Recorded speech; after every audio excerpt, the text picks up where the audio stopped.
Hi, everybody. I'm Kevin Keller, the CEO of CFP Board. Thank you all for being with us here today.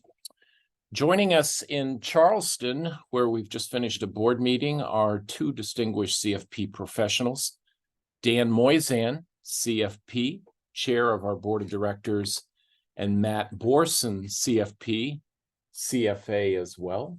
Our chair-elect, Matt will be chair of the board next year. Today, we'll be sharing some of the news from the board meeting that just finished. We'll have updates on some of our current and future initiatives, as well as a couple of the key takeaways from our strategic discussions. Most importantly, probably the best part is answering your questions. But before we get started, a few housekeeping notes. If you experience issues with the audio, please check your Zoom and computer audio settings. Exiting and re-entering the Zoom link can also resolve many issues. We'll address as many of your questions as possible during the Q&A session at the end of today's program. You can submit your questions through the Q&A function in Zoom.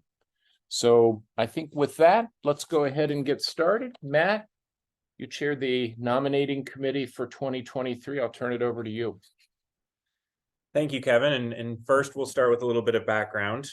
In March, the committee conducted a detailed gap analysis that helped identify the recruitment priorities we were looking for the Board of Directors class of 2026.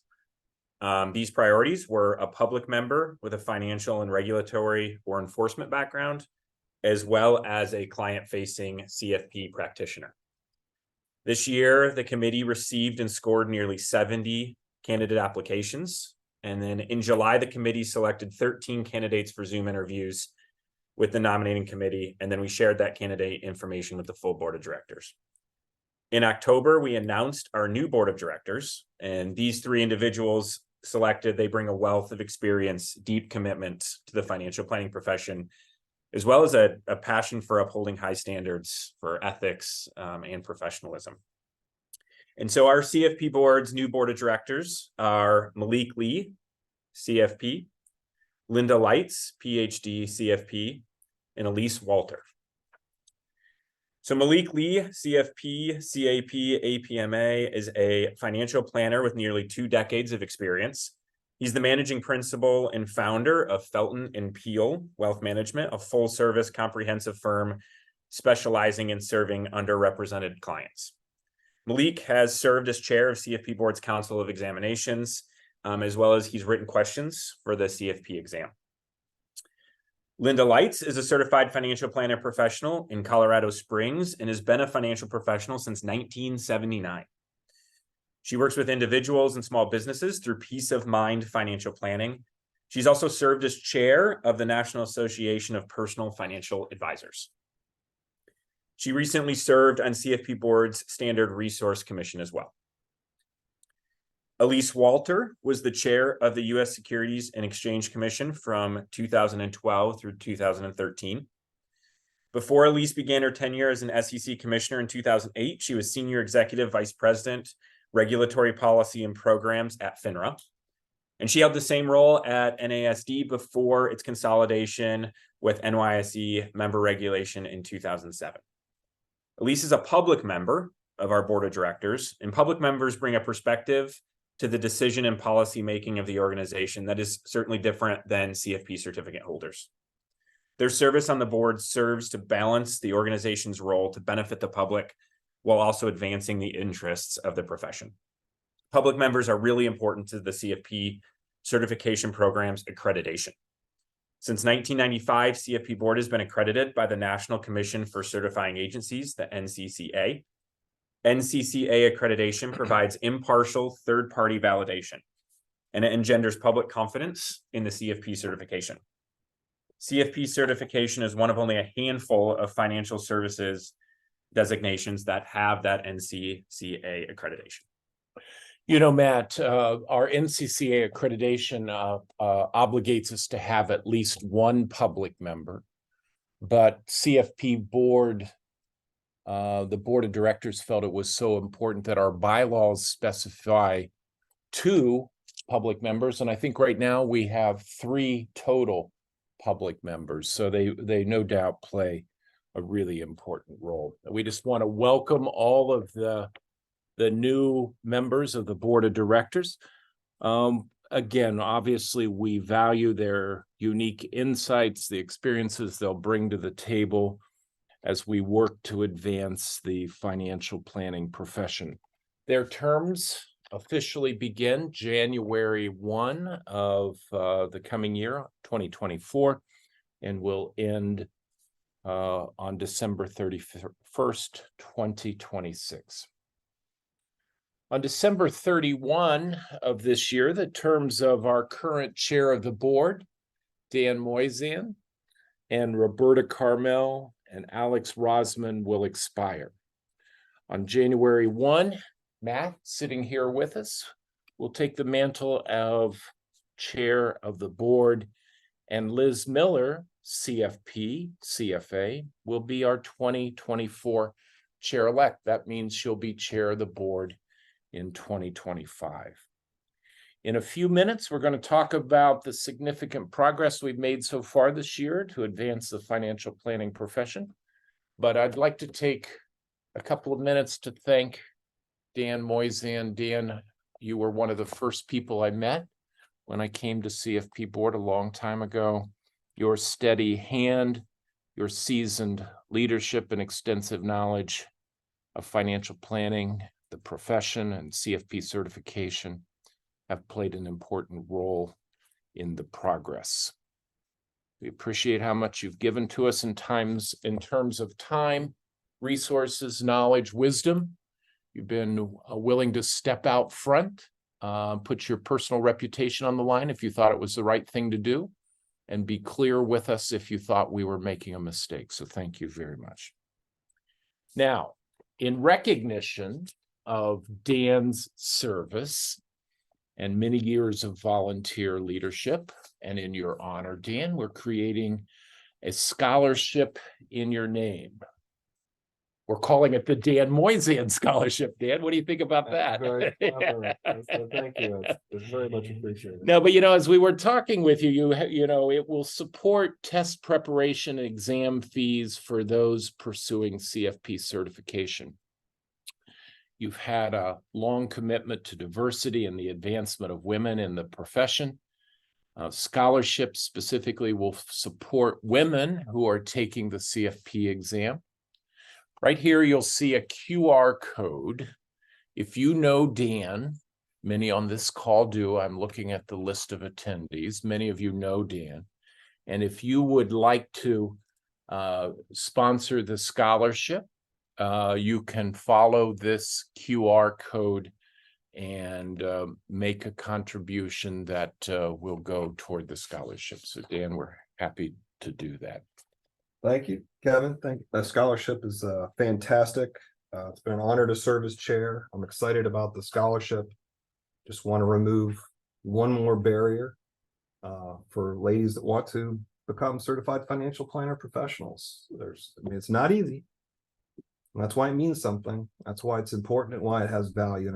And being able to reduce a barrier for that population is very meaningful to me. So I'm very, very thankful and excited about the possibilities there. Speaking of standards, we are laying the groundwork to continue to support the future of this profession and the marks in particular. Our standards are central to that future. Within CFP Board standards and certification priority, we have ethical standards and we have competency standards. We previously conducted a comprehensive review of our ethical standards, and now we're reviewing the competency standards. In January of this year, we established a competency standards commission, and competency standards include the experience, the exam, and the education requirements, both the initial certification, education, and for continuing education. Commission is made up of a very diverse group of CFP professionals. It even has a CFP candidate, a public member, and a certification specialist on it. Top of mind are the value and relevancy that CFP certification communicates to those who pursue it and for the benefit of the American public. This is our first ever comprehensive review of the competency standards. We solicited input from CFP professionals and the broader public over the summer. And the commission's made its initial evaluation of our current competency standards, which the board is reviewing. Subgroups are evaluating each of the competencies. I'll make recommendations to the full commission for review and debate. In 2024, the commission will recommend any proposed changes, which will be subject to board approval and public comment. Our focus at CFP Board is on setting, administering, and upholding standards that warrant the public trust. At the same time, our eyes are on the future as we work to develop a sustainable and diverse financial planner workforce. We recognize that there are strong opinions around the competency standards and how they impact public perception of CFP certification and growth of diversity in the profession. So this is going to be and has been a deliberate and thoughtful process. We look forward to sharing additional updates from the Competency Standards Commission as it continues its critical work. Now, also regarding our standards, in February of 2021, we launched a commission on sanctions and fitness to review and recommend changes to the sanction guidelines and fitness standards. This commission developed its recommendations over a period of 23 months. We reviewed all the sanctions that CFP Board, regulators, and others have applied in the past, evaluated that landscape, and developed conclusions about appropriate action for each category of misconduct. The sanction guidelines and the fitness standards are basically what happens to certificants and certificate candidates when they have violated our code. Commission provided their first set of recommendations, and full recommendations were reviewed by the board earlier this year. We are in the middle of a 90-day comment period that started in September and runs through December 3rd. A few weeks ago, we held a webinar and gathered input from more than 600 participants. Thank you all for attending. We've been traveling the country talking to CFP professionals about these proposed changes for their input. In September, we were on the West Coast, and this month, the East Coast. We also presented to attendees at the recent FPA and NAPA conferences. But the comment period is still open through the 3rd, and we want your feedback. We want the best work product we can come up with. You'll see a QR code up on your screen. If you have not already shared your input, I encourage you to do so. Scan the code and visit the feedback platform. You can watch the webinar that walks you through scenarios that put the proposed changes into context, as well as offer your feedback. We've designed a survey that takes you through the proposed changes. You can be as verbose and specific and thorough as you'd like. We love that kind of commentary. Or as brief as you choose to be while you're in the session giving the feedback. Says Dan, who doesn't have to read the verbose comments. But we do read them all. We do indeed. We'll review them all. We value your feedback. We wouldn't be asking for it otherwise. And it's critical to making this process go as smoothly as possible and coming up with the best possible work product. It really is, because the upholding those standards is what gives CFP certification, I think, its credibility. There are over 230 designations and certifications on the FINRA website, and CFP Board and a couple other organizations are the only ones who, put in place consequences for not upholding the standards. That's absolutely right. And look, there's some of these things are not really easy decisions to make. And you're not going to get a group of people together where they're all going to agree on all of these things. But we need the feedback to come to the best conclusion that we can as to where to settle in on some of these sanctions and fitness guidelines. Indeed. As we move on this week, our board of directors had a discussion about how AI, especially generative AI, will affect the delivery of financial advice. We had the heads of technology at financial services firms, as well as the head of a leading financial planning software company for the discussion. We explored how firms and regulators and the public are thinking about AI in financial planning. I'll turn it over to Matt to share some insights from that discussion. Thank you, Kevin. I think, although there are many opportunities, I think we can all agree that there's many opportunities with AI. Of course, there are also some concerns, particularly around the quality of information, the biases, as well as the potential impact on our profession. SEC Chairman Gary Gensler has shared some of those concerns regarding conflicts of interest, potential biases in model algorithms, as well as data privacy. And the SEC has proposed new rules for the use of AI to protect consumers. AI is valuable for its data processing and research capabilities, allowing advisors to focus on the interpersonal and aspects of financial planning and tailoring guidance to meet the specific needs of our clients. There is certainly an important role for AI in financial planning, but we believe the best advice is digitally enabled and human delivered. In August, CFP Board surveyed American consumers about their levels of trust in financial planning advice received from social media and generative AI tools like ChatGPT and Google Bard. 62% of Gen X and baby boomer investors are very satisfied using generative AI tools for advice, compared to just 38% of millennial and Gen Z investors. And 71% of investors have little to no trust in the financial planning advice received from social media. Once financial planning advice from a generative AI tool has been verified by a financial planner, 52% of all investors are comfortable acting on that advice. So the bottom line is consumers are recognizing that tools like ChatGPT and Bard are a starting point for education, but they aren't a substitute for holistic financial planning that a CFP professional provides. Just as in the early days of WebMD, when doctors started hearing from patients, I have this pain and I read on the internet, it is this.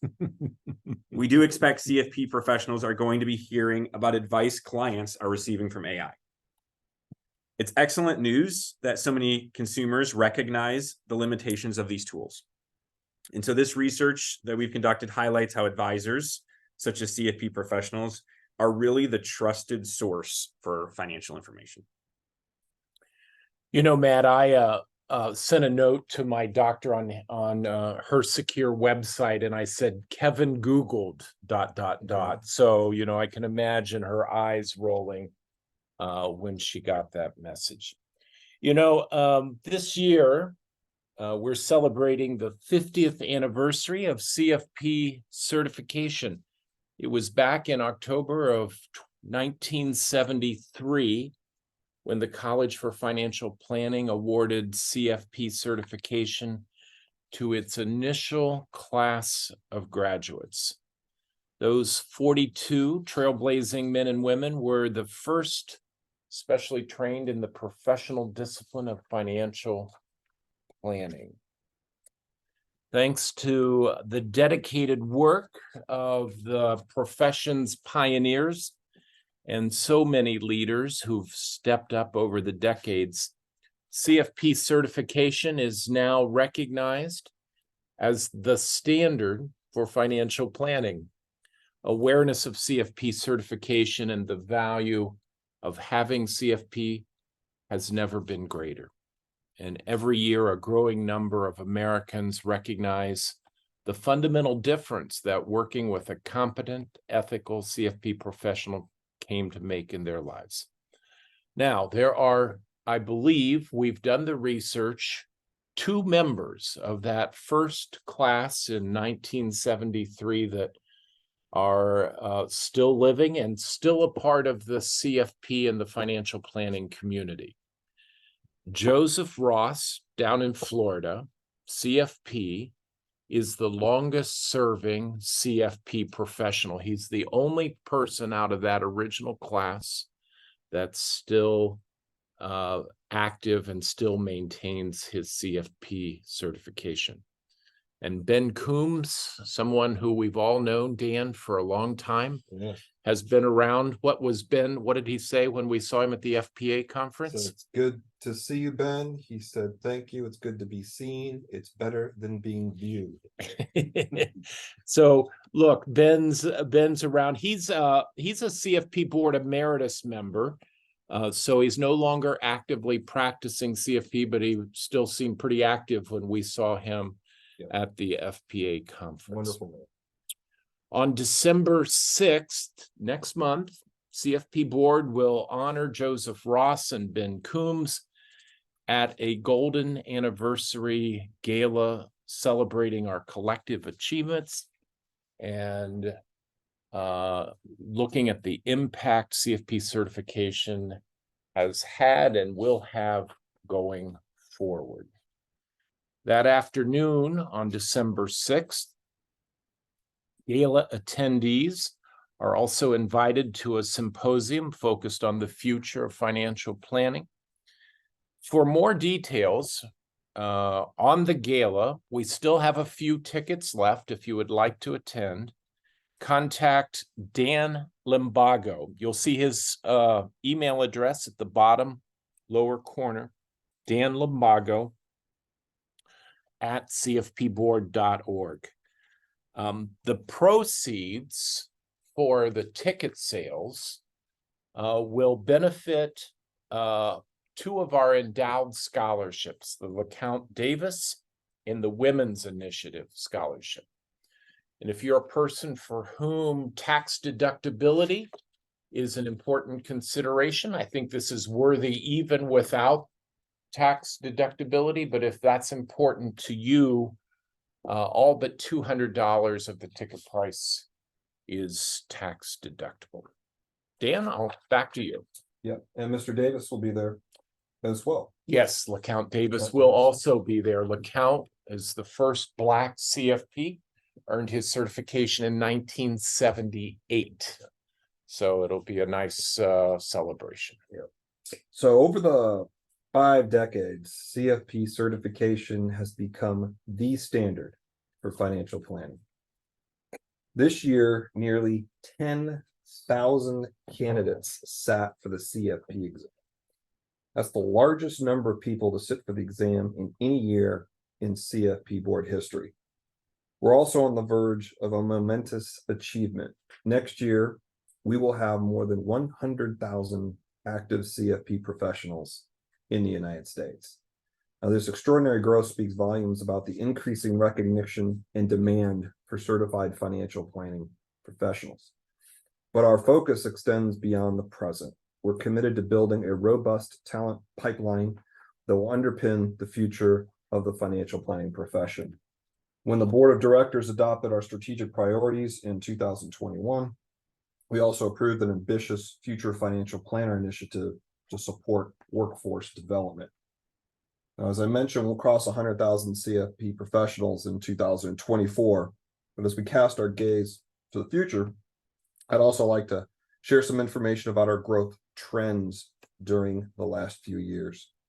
We welcomed 5,214 new CFP professionals in 2022. Of these new certificants, more than 55% are under the age of 35. In addition to trending younger, this class represents the most diverse class in CFP Board's history. Last year, the number of women CFP professionals increased to 22,446, approximately 23.6% of CFP professionals. That's an increase of 4.4% over the year prior to that. But nearly 30% of new CFP professionals are women. So that's trending in a good direction. In 2020, in the grip of the COVID pandemic, our overall growth rates dipped, but growth in the number of new CFP certificants who were women still outpaced overall growth rates. Dan, a couple things though, all as we talked about at the board meeting, this growth continues while the number of retail advisors has been relatively flat to, at least Cerulli says, relatively flat to slightly declining at about 300,000. So that it continues that CFP Board, CFP certificants make up a larger share each year of a steady market. Yeah, it reflects overall shift in the retail financial services space toward financial planning. Yep. Something we've long worked for. Last year, the number of racially and ethnically diverse professionals increased to 8,715, reflecting a growth rate of 8.5%. That's 2.5 times the overall growth rate of CFP professionals. Hispanic CFP professionals grew by 10.3%. The number of Black CFP professionals grew by 8.8%. The number of Asian or Pacific Islander professionals increased by 6.7%, and multi-ethnic CFP professionals grew by 13%. So we have a long way to go before the population of CFP professionals mirrors the population of the country at large, but we are making some progress and we're headed in the right direction. You know, Dan, and we started this all back in 2015 when we launched the Center for Financial Planning, and you know, it's not easy. We're making good progress. We've got a long way to go. So Matt's going to share some details about some of our other efforts to build the profession. Thanks, Dan. An important initiative that is helping expand the talent pipeline and having an impact on the number of new diverse CFP professionals is CFP Board Center for Financial Planning's scholarship program. CFP Board has 18 scholarships in partnerships with generous corporate and individual donors. Today, we've granted 367 scholarship awards, providing $1.65 million. This fall, the center will issue more than 50 new scholarship awards valued at more than $350,000 through 10 different scholarship programs. We are especially excited about the 2 endowed scholarships, one recognizing LeCount Davis, which Kevin mentioned a second ago, the first Black CFP professional, and the other recognizing the 10th anniversary of our Women's Initiative. The QR code on your screen will take you to a page with more details to apply for or support one of these scholarships. Another exciting aspect is at our July board meeting, the board of directors unanimously approved a resolution encouraging CFP professionals to commit to 20 hours of pro bono financial planning per year. I'm pleased to share that we are on track for a 10% increase in the number of CFP professionals reporting pro bono hours this year over what we had reported in 2022. And we're seeing increased interest and commitment to pro bono service among financial services firms. In recognition of this dedication of CFP professionals who provide this pro bono services, CFP Board will be introducing digital pro bono badges. These badges will be awarded to individuals who've completed 20 or more, 60 or more hours of pro bono financial planning in recognition of their contribution. Thank you so much, Dan. You know, I'm just thinking here before we'll have a little bit more on the pro bono initiative, but if you have questions, those of you listening, if you have questions that you'd like us to address, you can go to the Q&A function on the Zoom and we will answer those. We have some that came in ahead of time as well.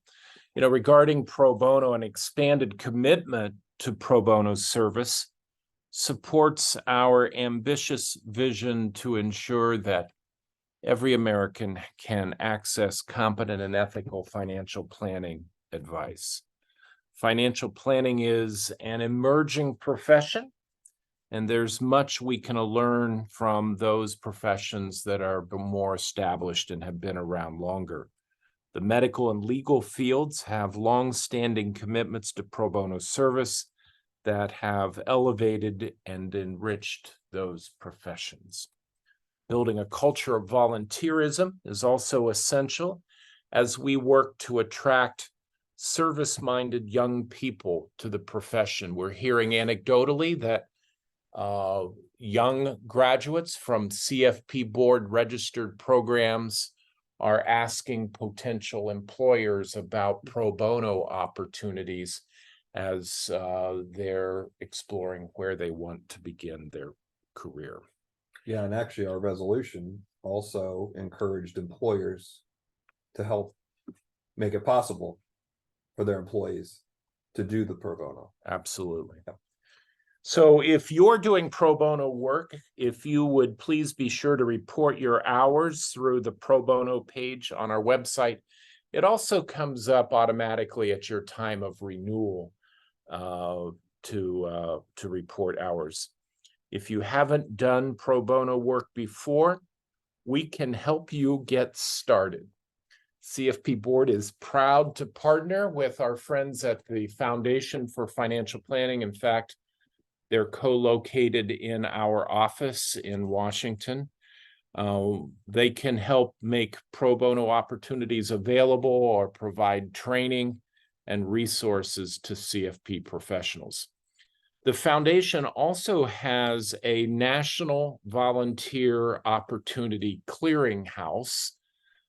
It's a website at probonoplannermatch.com. That's probonoplannermatch.com.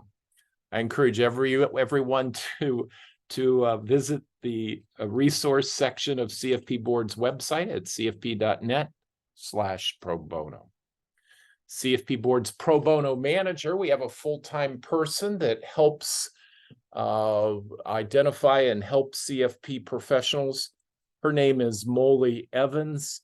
She can also help you get involved, and I think we have her email address on the screen in the lower left-hand corner, Evans, MEVANS @cfpboard.org. Kevin, if I can interject for a second. Yeah. I think it's .org. What'd I for the say? plan. I think you said .com. Oh, I think it's all right. .org. It is And .org. I just wanted to shout out to the Foundation for Financial Planning on the report they put out recently, making a business case for pro bono and how it can be very beneficial for an organization to really support pro bono efforts by their employees. I thought it was a really well done document. CFP Board was fortunate enough to be able to help out with that a little bit, but Yeah. credit goes to the foundation. Can I just also say that for the first time since I've been here, since 2007. Large firms are contacting us asking how we can help them deliver or help them get pro bono, help them with pro bono opportunities. So good. All right. I think we've covered a lot today. This is the best part where we get to hear from folks. So we again encourage you, if you have questions, please post them on the Q&A section. But I'm going to start off with one of the questions we received in advance. Dan, first question for you from Trish. And Trish asks, what are the best CE credits to obtain and listen to so I can strengthen my knowledge on more technical topics? Yeah, Trish, it's a little hard to answer because what's best for you might not be best for me or Matt or anybody else. Me personally, I have a hard time with technical topics being given strictly through audio. I prefer an in-person or at least a webinar type of thing. The good news is on the CFP Board website, there is a database of more than 14,000 programs from more than 1,200 continuing education sponsors, and there's some filters on there to help. You can access that at cfp.net/findce. For instance, I went in and just said tax planning webinar is the format, hour to an hour and a half, and it whittled it down to 25 different programs, and you can see who the sponsor is so you know the source. And so I'd encourage you, if you're looking for specific topics or specific format, periods of time, you can whittle down that massive number to something a little bit more manageable. I think that's a great way to think about it. Dan, here's another CE question from Andrea. She asks, are there any imminent changes to the CE requirements for 2024 or the CFP ethics program this year? Yeah, so there are no imminent changes to the CE requirement in 2024. That is part of what the Competency Commission is looking at, is whether the amount and format and all of the ins and outs to CE are at an appropriate level for the marks. So there may, There may be a recommendation to make changes later in 2024, for which you'd be able to make your own comment about when we put it out for public comment and board consideration. I have no idea how that's going to go. I don't know if there'll be more hours, the same hours, different types of hours. All those types of things are under consideration, but immediately no, the requirements for 2024 will be the same as they have been. You know, and Andrea, let me just follow up on your question about CE ethics programs. Yeah. One of the comments that as I've been on the road with Dan and Matt and Liz and others that we've received is that the ethics programming is getting a little stale. It was a little dense when I sat through it in the fall, Kevin, and I Yes. liked the instructor, and it was still A little dense. yes. A little dense. So we're we provide back, we have certain things that have to be required that we Yeah. mandate. And we have a number of different case studies that we make available. Part of that is on the CE provider to update it, but we realize there are things we can do. And you know, we're Kia Reed on our team is taking a look at that, and it's something that we need to update and refresh. Yep. Matt, here's one from Barbara. She says access to more free financial planning research would really be helpful. What are your plans to broaden or produce more value via the research arm of CFP Board? And she says, thank you for all you do. So how about that? Thanks, Barbara. Well, Barbara, first, I think it's a good starting point that CFP Board agrees. We think that financial planning research is really important. And we've got some neat things that are already out that I'll talk about, as well as a couple of things coming down the pipe that are really cool as well. So right now, the Financial Planning Review is CFP Board Center for Financial Planning's quarterly peer-reviewed academic journal. And all CFP professionals have complimentary access to the journal. Financial Planning Review features research within financial planning, as well as disciplines that relate to the financial planning body of knowledge or financial planning practice. CFP Board also conducts a series of consumer sentiment surveys. This year, we've conducted 3 of them. Our spring survey focused on the cost of living. This summer, our Trust But Verify survey received a great deal of media attention. That research focused on consumers' use of and feelings towards financial advice received from social media and generative AI tools. We talked about that a little bit earlier. Last week, the findings of 2 research projects were released at our annual Diversity Summit. The first was our consumer survey focused on LGBTQ+ investors. And CFP Board Center for Financial Planning also released the new report, Successfully Maintaining CFP Board Registered Programs and Best Practices for Engaging Diverse Students. You can find this research as well as other reports, statistics, and data that we've accumulated in the knowledge section of cfp.net. On December 7 and 8, CFP Board Center for Financial Planning is hosting the 7th Annual Academic Research Colloquium for Financial Planning and Related Disciplines at the Capitol View Arlington Renaissance Hotel. The Academic Research Colloquium is an international meeting of researchers, practitioners, graduate students, and leaders of financial planning practice, and it showcases the latest research and its implications for financial planning practice.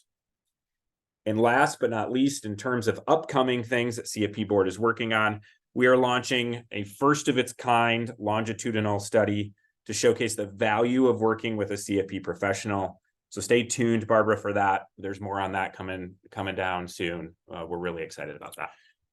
You know, we should talk about this research issue. It's something that I think it is essential to the establishment of the profession of financial planning.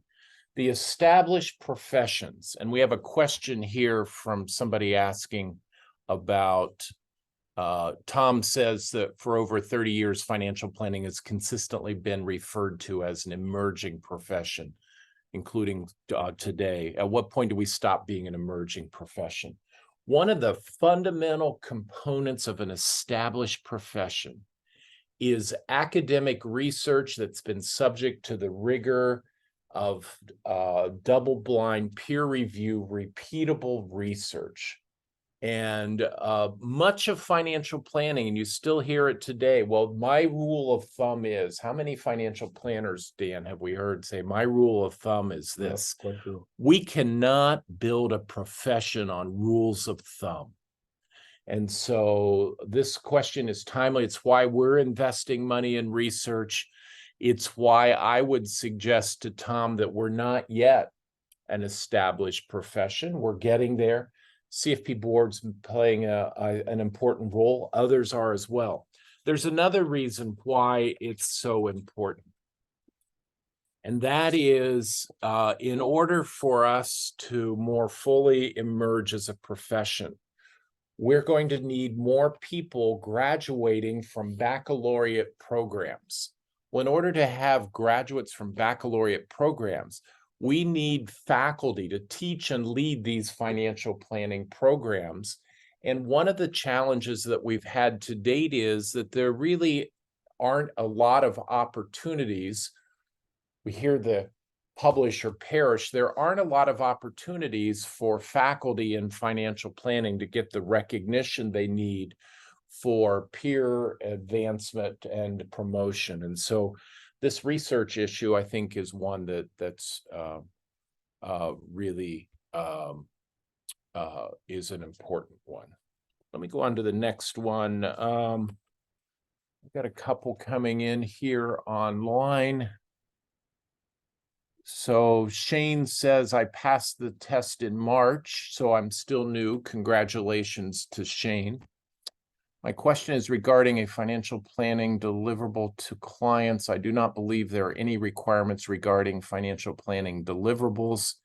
Is there any discussions to implement requirements or advanced deliverables for the future? Dan, I'm going to give this one to you. I understand the concept of deliverable means many things to different people. Yeah, so there are some requirements about things that you deliver to clients. They have to be accurate. That's a big one, right? We have an ethical code that requires that whatever is produced based on gathering correct amount of the right types of information. It's very situational from a code of ethics standpoint. But I wouldn't say that there's no standards about that at all. No, but the practice standards, look, one of the unique things I think about financial planning is that it can be delivered in a variety of different business models. No two planners that I've met think exactly the same way, but the practice standards are the best guide. Yep, I think that's an excellent place to look. All right, I'll take this one. Richard asked, in the spirit of preserving and enhancing the marks for our profession, what measures are in place to enforce, oh, this is a common one, misprinting of the designation by trade publications? When I've contacted them, the pat response just alludes to their editorial style. The next thing, Dan, Ohio State, my alma mater's in the top 4. Florida State is your alma mater in the top 4. Go Noles. And at some point, they're going to play in what? The college football playoff. The CFP, right? Yeah. So we get these questions a lot. Look, intellectual property is a rather arcane and murky area, but our public relations team generates such a tremendous amount of media coverage for both CFP Board and CFP certification in the trade press. Unfortunately, as long as we can't control any publication, our executive producer Lynn McNutt is sitting here with me. She used to be the executive editor of CEO Update, an association trade publication or magazine. Everybody has Lynn write a style guide. Sure. And while I agree with Richard that I'd love for them to use this circle R. I'm just happy when they say certified financial planner, especially Dan, we're seeing consumer publications. We see it time and time again. Yeah. And they don't use our exact style, but I'm pleased that they use it. Can't control the press, that's for sure. I'm not gonna get in an argument No. with either. Matt, I'm going to you next here. How does CFP Board continue to try to differentiate itself as the industry continues to naturally move all advisors from suitability to fiduciary? Yeah, I think as starters, we're extremely encouraged that the financial advice ecosystem is moving from a suitability standard to a fiduciary standard. And the financial planning profession and CFP Board has really helped lead the way on that. Certainly as part of their certification, CFP professionals commit to CFP Board that they will act as a fiduciary when providing advice to a client, placing the client's interest first when providing that financial advice. So this commitment to fiduciary standard is absolutely a keystone of our certification. It's why it's so valuable to financial advisors and consumers alike. And so as this natural movement happens, we're truthfully encouraged by it. Great, thank you. Dan, Ray asks, how do you avoid a conventional focus and go about inspiring creativity and planning in the profession while imposing a rules-based enforcement style? I'm not really sure. What's he getting Yeah, at? Ray, I'm not entirely sure exactly what you mean by that. I think the financial planning by its very nature is a creative endeavor because each client is unique.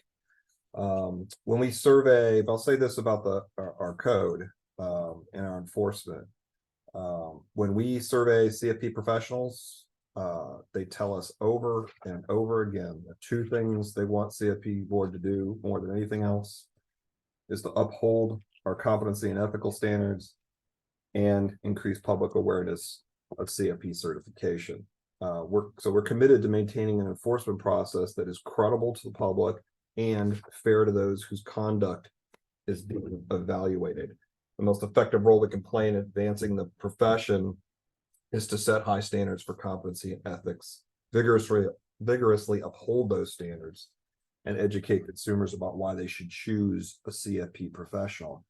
Our code, the fiduciary standard in particular, is a principles-based set of guidelines, standards, and that's an appropriate way to handle it because so much of what we do for clients is customized to the situation at hand.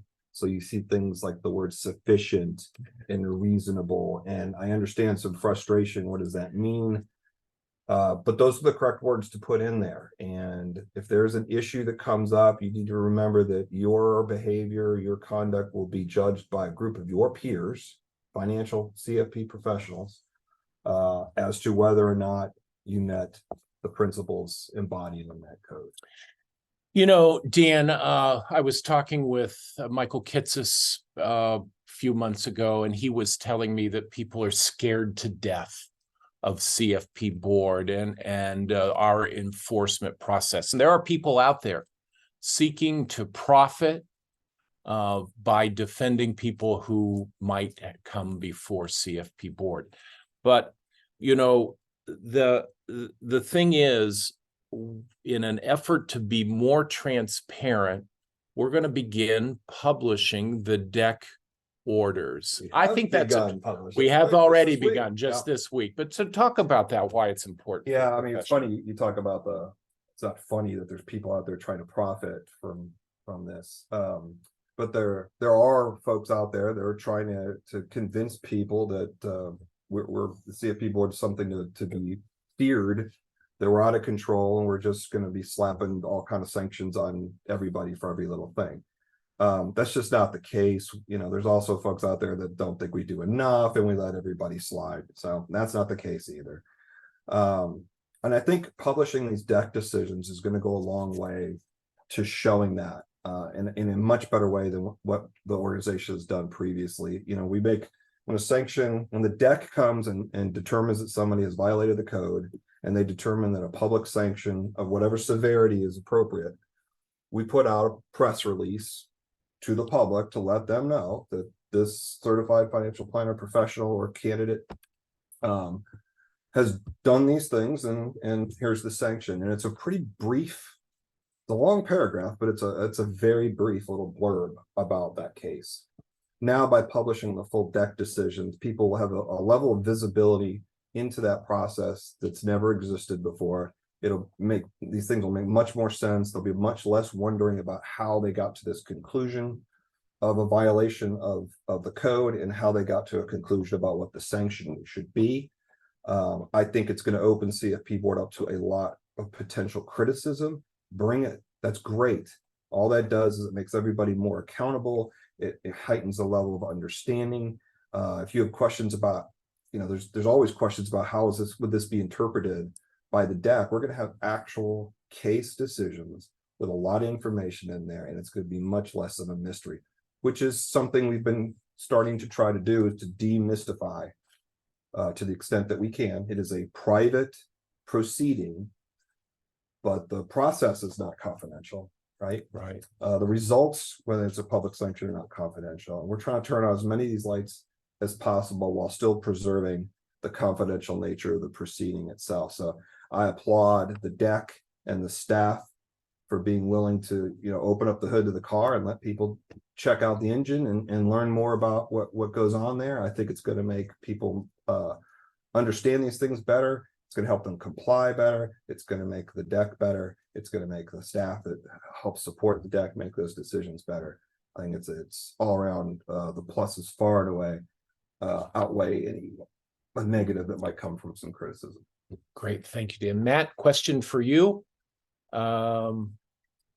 Mitchell asks for an update on the certification renewal pricing.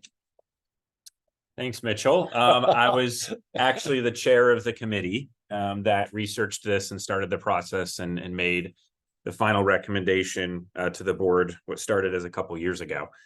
And so last year's fee increase that we announced was the first fee increase that CFP Board has initiated in 5 years.